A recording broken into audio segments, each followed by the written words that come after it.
So I'm just going to going to sit, and we're going to come on our backs.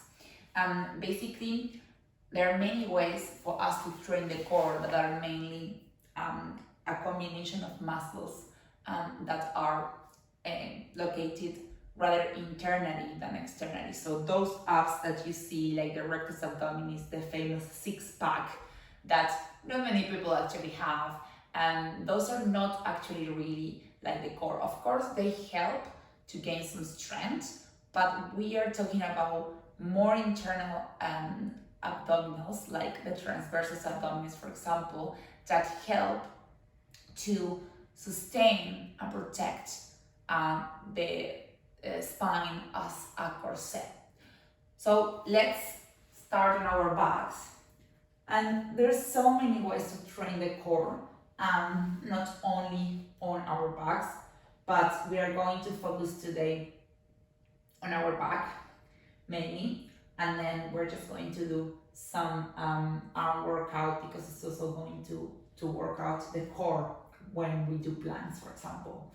So we always start thinking about the neutral position of the spine that I explained in one of my other videos. But just to recap on this, remember that the spine has a special shape, and we should try to keep that aligned at all times. Meaning that if you just try to place all your back, like really imprinting the spine towards the mat, that's not an aligned spine. That's not the neutral position, because we're actually imprinting and placing the whole back in the mat. Now, the neutral position is usually when there is some gap between like the mid back and the mat, because as you know, again, we start from the cervical and the thoracic and the lumbar spine. So the idea then is to have a gap, a tiny gap. I'm not talking about placing the whole hand, because we all have different bodies, so that gap is going to be different.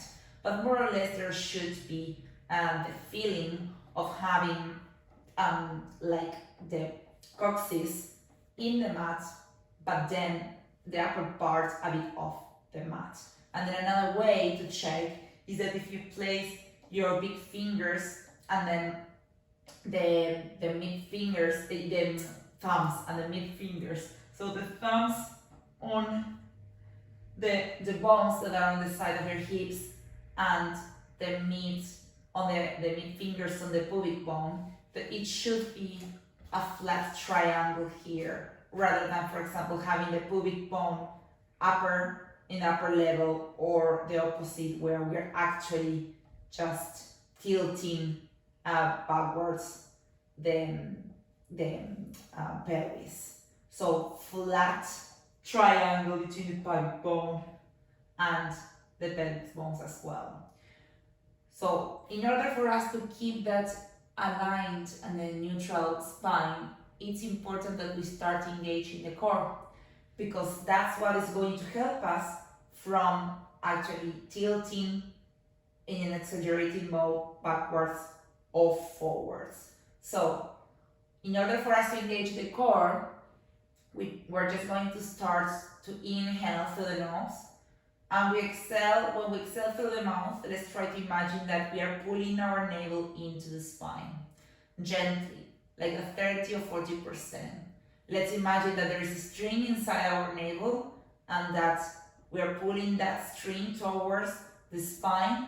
That means that if you place your hand in your belly, you start to feel how that navel starts to be pulled in. And again, very gently. It's not about really just squeezing. It's very, very gently how you start activating the internal abdominals. And then we need also to try to activate the pelvic floor muscles that are the most difficult to action and activate, because it's a bit hard to understand how. And I always say the same, that if we feel that we are actually want to go to the toilet but we can't, let's see where we can hold, and that holding sensation is just the perfect feeling as how to start engaging those pelvic floor muscles. So it's literally as if we are pulling the navel towards the spine, zipping at the pelvic floor muscles, and that starts to create that corset to support the spine. So ideally, we should keep that navel pulled in throughout the whole class, and then at the same time, when we breathe, try to keep pulling and keeping those pelvic floor muscles active. So it's gonna take time, and you can practice this just on this position or in a seated position, in any position you want, even if you're taking the tube or if you're walking, but it's good to take some practice. Once we've got that, and we started to build some core activation, then it's good to start training a bit harder to start actually gaining more strength. So what I usually do to start with is just either you can place your hands behind your neck, but many people, they pull the neck when they go up to an abdominal curl. So I really like to actually bring the arms up to the sky. Inhale deeply here. Exhale. When you exhale, you use the impulse of your arms to try to come to an up curl and really try to lift the scapular muscles, the scapular bones, and go back down.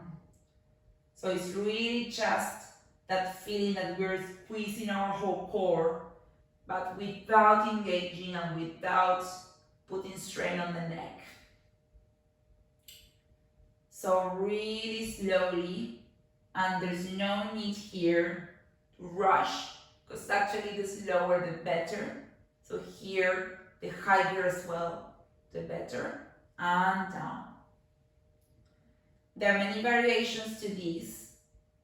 So you can also put your hands behind your neck, just to ensure you're not pulling and you're not closing the elbows open, and trying to lift the scapulas as well and down. Imagining that we have like a pear or an apple in between our chin and our chest, and we're holding that apple very slowly. After 4 or 5, if we are doing it correctly and really lifting and really squeezing, we're going to start feeling it. So there is no point for us to do this without really engaging the core. It's not gonna work. You can do 50 repetitions, but maybe 10 are much more worth than 50 that are done incorrectly. So we keep going. Another option is just to bring the arms overhead. Inhale, but if you bring the arms overhead, in this case you need to ensure that your rib cage is thick in the mat. Yes, because if you can see, I lift my rib cage and I create a space there, I'm losing the alignment. So I need to engage the core, bring my rib cage back down. The space of the neutral spine is off the mat. Stay there, and you're gonna feel here that your core is much more engaged. So in this case, you're going to inhale, exhale, arms to the sides, lift, and then back down. But in this moment, when you bring your arms overhead again, you will notice that your core is still engaged, because otherwise you won't be able to keep the rib cage in the mat. And again. So you can do some with me here. And we're going just to do 5 more. And there's so many variations that you can find in many of my videos and that I will be doing in different classes for us to start working on that core. Maybe 2 more. And last one. Great. It's important here that you practice as many repetitions you can, but of course slowly, and ensuring that you're not getting very tired of fatigue. So again, it's better to do maybe 5, 10, once a day, then move to 15, or maybe twice a day, 5 times, until you start to get more strength, and then it's going to be much easier.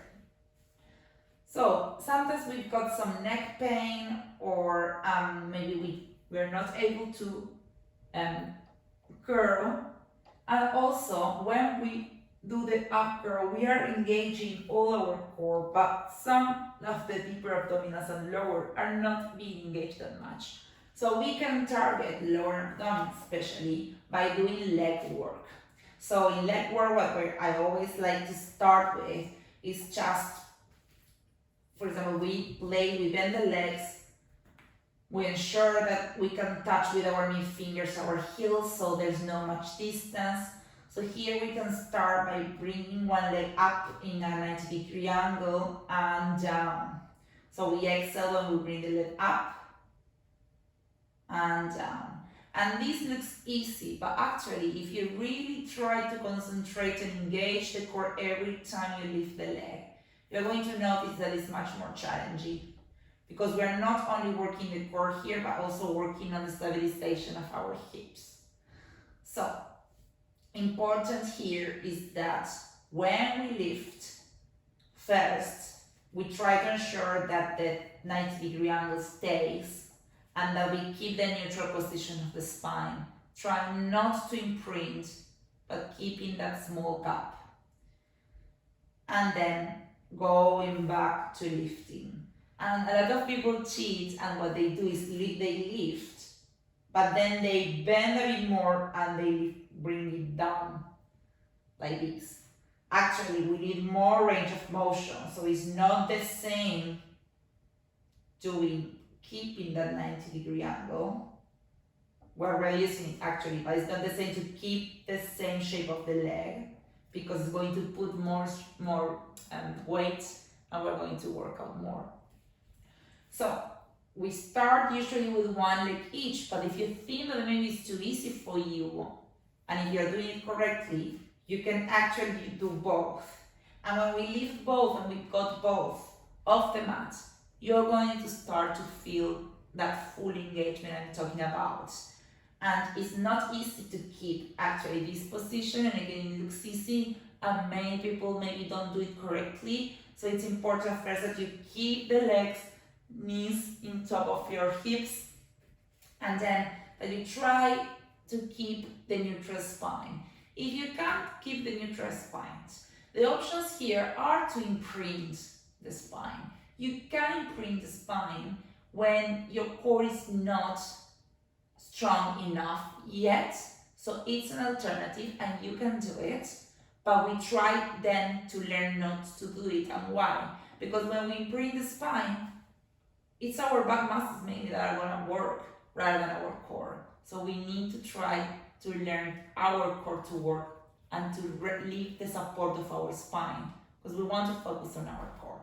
So in this position, we can start doing the opposite. Rather than having both in the floor, going up, up, we can actually not doing this and this, lifting one and the other. We can lift both, stay for 1 or 2 seconds, and don't forget to breathe, and then down and down. And then the other option, which is much more difficult, but it's challenging, is to lift both and both down. So in order to do this, it's important that you already master the other options. And then of course, with time, we're just going to move to other type of exercises where we are in a waterfall position, but this is much more challenging, of course, and then lifting, coming down. But that's much more challenging, it's putting a lot of strength, and it needs a lot of, our core needs a lot of strength in order to go ahead with those type of movements. So it's always an advice to start where you can, and then you move towards other exercises when you feel comfortable with it. And then of course, then the combination of all is going to be really interesting. So when we are ready, are comfortable in this position, then we can bring the arms overhead and actually start lifting with the legs in tabletop, or even just try to go from one side to the other, or even to extend one leg back to the center and then to the other, back to the center. And again, and then the same is going to be when we get a bit more advanced, and then we can go from one side to the other by twisting as well, so we target as well the oblique muscles. So that's a bit of the beginners core workouts. And again, there are also other exercises that are more even like easier, where we start, for example, by just with the heel, rolling the leg and coming back, and then the same with the other. Because any movement that we do with the legs is going to engage, is going to work out the core, yes? So if we get that range of motion, if we move, and if we increase the lever, that's going to put some more pressure on our core, which is good. So the good thing is that we can actually target and isolate like the upper part, the lower part, or both when we are a bit more experienced. And the same is with Superman, which is an exercise I really like, because this one helps not only for the core but also to hip stabilization, shoulder stabilization, is that you extend one arm on the opposite leg and the other. And here you can also just isolate and do one leg and the other, or just one arm and the other. Right? So this is just some examples on our backs, and then the last exercise we're going to show is on a 4-point kneeling position. So you know that the ultimate goal, if we can, is to come to a plank position where our hands, our fingers are spread, palm is off the mat, shoulders open, trying to keep a straight line without dropping the hips or keeping them too much up. But in order to get to the plank position and do it in the correct way, we also need a lot of core strength. So I always like to start beginners in the 4-point kneeling position, where also if you get some wrist pain, you can do some of the exercises from the elbow. So by only being in this position, we're actually engaging a bit of our core. Why? Because we want to keep the neutral position. So you should imagine that you have like a glass of wine in your back, and then you need to hold that glass of wine, because if you move, it's gonna fall. So you can have the position exaggerating like pelvic, with the pelvis tilting forward, and the same with the opposite. So the idea is that we keep the neutral position. So of course that we're going to work the exaggeration when we do cat and cow, just to mobilize the spine. But then once we do cat and cow, we're going to come back to neutral to do the other exercises. In neutral, core is engaged and pelvic floor muscles as well. So in this case, any type of exercise that are involved with keeping ourselves in this 4-point kneeling position are going to target the core. So if we do the opposite, like Superman, extending one arm and the other leg, this is going to work out the core, because we want to keep the trunk completely still, and we only have the support of our arms and of our core to keep that core straight. So really here we can start only with the legs, extending and pointing the foot, trying to keep the hips looking to the floor and still. And these are all movements that are targeting the core. Same with the arms. And same, for example, want to tuck the toes and hover the knees and go back down. And again, a lot of work in our arms, but also in our core. And the same if we want to start practicing some 3/4 plank and then coming back to 4-point kneeling very slowly and very mindfully without trying to keep the hips looking towards the ceiling and completely still. And the same if at some point we want to actually go into the plank and back to 4-point kneeling, just to start training a bit that core with the ultimate goal of staying in that plank. And then we can have some variations like knee to opposite elbow or knee to nose.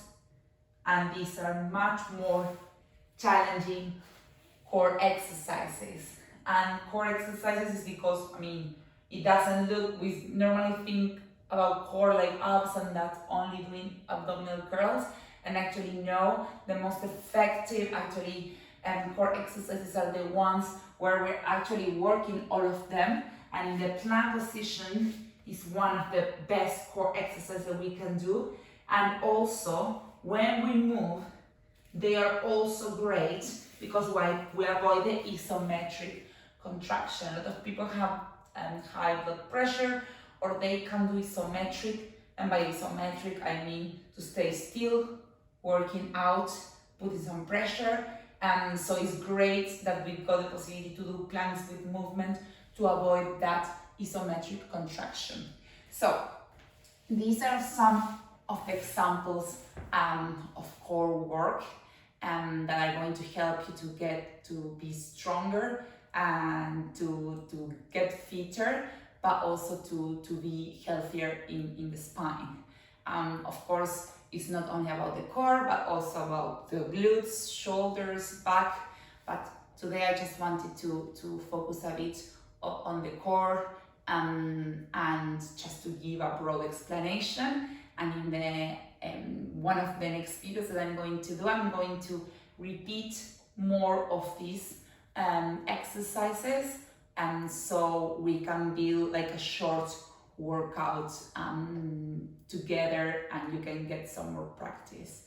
Hopefully you find this useful, and thank you so much, and subscribe to my channel to see more videos and about beginners or also intermediate, advanced.